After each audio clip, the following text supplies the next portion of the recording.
walaupun punya pandangan yang dia yakini, tapi tidak boleh pakai kata-kata yang seperti itu, menurut saya. Kalau kita nggak berakal, nggak punya pikiran, yang kalau kata Rocky Gerung, otak lu didengkur. Jadi tolonglah Pak, jangan bodohi terus masyarakat, karena bagi saya bansos itu menunjukkan ketidakberdayaan pemerintah mengangkat harkat hidup masyarakat orang kecil. Nah, pertanyaan saya cukup simpel saja kepada pemerintahan saat ini. Mungkin ya, apakah ini tanda-tanda bahwasannya Indonesia akan swasembada pangan? The poor, in my heart, I cannot accept. Jadi seorang pemimpin harus tahu di mana kapan harus gengsi dikit, jual negaranya itu dengan wibawa, jangan sampai begitu. Itu gue ya. Assalamualaikum warahmatullahi wabarakatuh. Kembali lagi di channel Prayoga Muhammad. Gimana kabar kalian semua? Semoga baik-baik saja ya, dan dilancarkan segala rizkinya. Teman-teman semua, banyak sekali ya orang-orang yang kepanasan dengan kata-kata Bung Rocky Gerung. Karena kita tahu ya, no Rocky, no party. Beliau lah yang selama ini keras ya kepada pemerintah. Kritikannya itu memang sungguh sangat menyakitkan bagi pemerintah sendiri ya. Karena kadang beliau menggunakan kata-kata yang cukup kasar, kata-kata yang high class untuk memaki-maki pemerintah.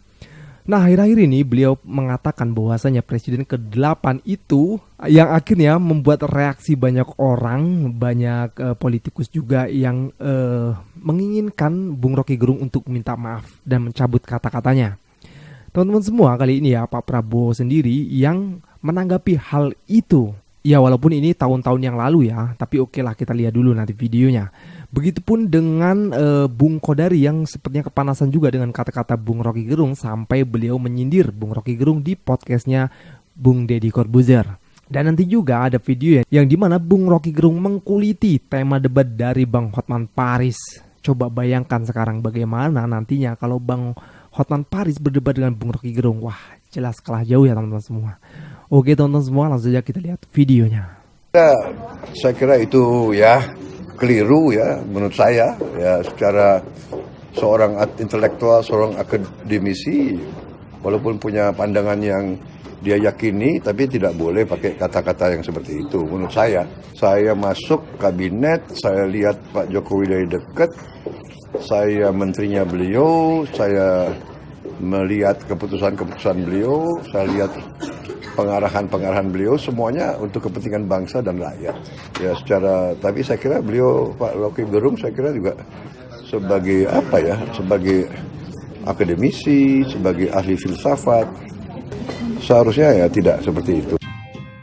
Ya kita tahu ya kalau Pak Prabowo ini orang yang sangat nasionalis, maksudnya dia menghargai bahwasanya Bung Rocky Gerung seorang akademisi, ya walaupun di sini sedikit menegur ya dari Bung Rocky Gerung sendiri. Yang dimana beliau ya seharusnya jangan seperti itu gitu ya, tapi dengan kata yang lembut. Langsung aja kita lihat video. Oke teman-teman semua, kita lanjut lagi ke videonya. Jadi cara melawan Rocky itu saya bilang gampang aja. Hadapkan aja dia dengan fakta-fakta. Maka dia akan berhenti ngomong. Kayak dia misalnya ngomong, ini Pak Jokowi. Setelah saya bantah begitu kan dia bilang, ini Pak Jokowi merusak. Ada monyet Bang Haji. Monyet ini ditawari 2. Nah monyet ditawarin 100 miliar sama pisang segepok Bang Haji. Oke. Nah terus dia dipilih. Pilih mana? 100 miliar atau pisang segepok? Pisang lah. Ternyata sebelum kemudian monyet ini memilih, kita bilang jangan dulu buru-buru memilih. Sini saya jelasin dulu. Ini ya, kalau kamu pilih pisang segepok ini, kamu makan hari ini, habis ini pisang segepok. Tapi kalau kamu pilih yang 100 miliar, kamu bisa gunakan 99 miliar untuk beli tanah yang sangat luas sekali, beratus-ratus hektar. Kamu tanemin setiap hektarnya itu pohon pisang, dan kamu atur pertanamannya sehingga kamu bisa panen tiap hari nantinya pohon pisang ini, dan kamu nggak akan pernah kehilangan pisang seumur hidupmu. Dan 1 miliar sisanya, beliinlah pisang untuk sampai ini jadi berbuah. Walaupun kita udah jelasin 3 hari 3 malam Bang Haji, monyetnya tetap pilih pisang. Karena monyet tidak punya akal. Itu maksudnya. Jadi percuma kita jelasin sesuatu yang berharga pada yang nggak punya akal. Jadi nggak boleh istighfar. Iya, itu nggak boleh istighfar. Kan kita ceritanya monyet. Yang lurus yang setuju hanya bisa dilihat oleh orang yang berakal. Betul sekali. Kalau kita nggak berakal, nggak punya pikiran, yang kalau kata Rocky Gerung, otak lu didengkur. Astagfirullah. Astagfirullahaladzim. Maaf. Astagfirullah. Ini gue nggak tahu ya siapa yang ngedit video ini. Kok ada kata-kata Bung Kodari yang menyindir Bung Rocky Gerung di podcastnya Deddy Corbuzier ya. Di dalam satu video tapi ada 2 podcast nih ya. Aduh kacau. Ini kita lanjut lagi videonya. Seorang pengacara yang tidak mau kita sebut namanya mengajak saya berdebat.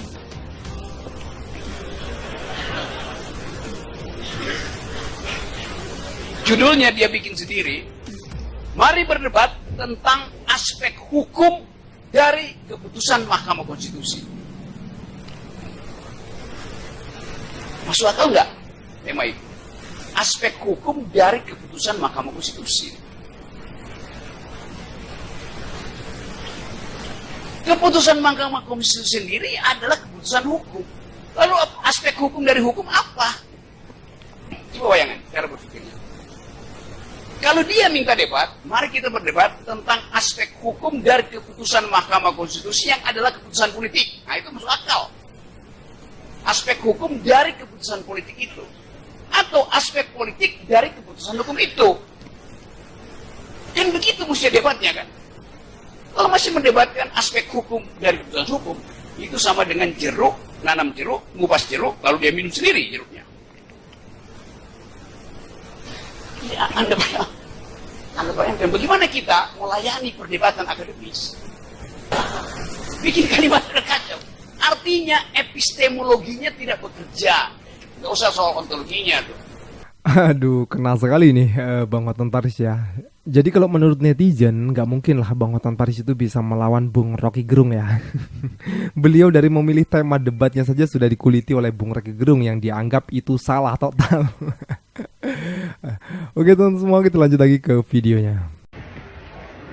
Pak Jokowi minta masyarakat berdoa supaya bansos bisa sampai bulan Desember. Pak, semakin banyak dan panjang bansos itu hanyalah menunjukkan bahwa pemerintah tidak mampu menjaga daya beli masyarakat dan semakin banyak orang yang miskin. Kita tidak bangga dengan bansos, kecuali bansos itu memang hanya untuk orang-orang yang sangat membutuhkan, fakir, miskin, dan mereka-mereka yang lansia atau yang tidak mampu mencari uang untuk memenuhi kebutuhan dasarnya. Saya curiga bansos mau sampai bulan Desember lagi karena ada pilkada pada bulan November. Ini kan satu lagi tanda-tanda bahwa bansos mau dipakai untuk pemenangan mungkin mantu, mungkin anak yang satu lagi ya. Jadi tolonglah Pak, jangan bodohi terus masyarakat, karena bagi saya bansos itu menunjukkan ketidakberdayaan pemerintah mengangkat harkat hidup masyarakat orang kecil. Masyarakat memang membutuhkan bansos, karena apa? Daya beli mereka sudah tidak mampu mendukung kebutuhan hidup sehari-hari, dan pemerintah tidak mampu untuk menjamin mereka mendapat penghidupan yang layak.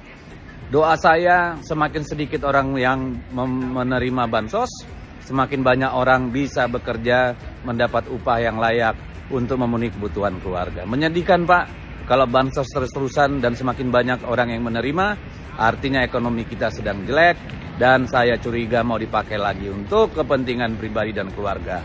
Mohon yang waras Pak, merdeka! IQ 78 denger begini pasti manggut-manggut aja kayak domba dungu. Gak bakal ngerti pertumbuhan ekonomi itu berdasarkan nilai PDB, itu CIG Exim, C-nya konsumen, I investasi, D pengeluaran negara, Exim ekspor dikurang impor. Gak bakal ngerti. Terus Jokowi cuma ngumumin PDB 5,1%. Kita nggak tahu nilai dari setiap variabelnya itu berapa. Nah kalau kita lihat dari fakta di lapangan, bank kolaps, perusahaan bangkrut, artinya variabel konsumen dan investasi itu melemah. Banyak investor cabut, banyak UMKM tutup. Sedangkan pembangunan yang begitu masif dengan utang, kan bisa aja 5,11% itu ditopang oleh variabel pengeluaran negara. Lalu variabel Exim ditopang oleh eksploitasi minerba dan nikel yang wadidau, which is hanya dinikmati oleh oligarki sipit keparat. Artinya ketimpangan meningkat. Nah kita pakai logika sederhana aja, daripada mikir yang begitu 78 nggak bakal nyampe kan. Jika pembangunan dimaksudkan untuk menggerakkan ekonomi, maka coba bandingkan di era SBY. Di era SBY rata-rata pertumbuhan ekonominya itu 6,26%, pernah mencapai 6,9%, hampir 7% tuh di tahun 2007. Dengan anggaran infrastruktur di era SBY itu cuma 825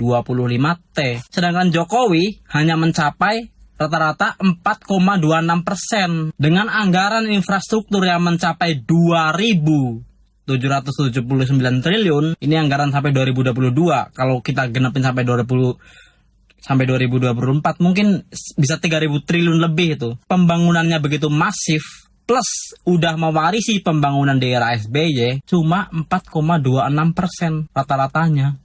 Paling tinggi itu cuma 5,37% kalau nggak salah tuh. Nggak nyampe 6. Jauh bos.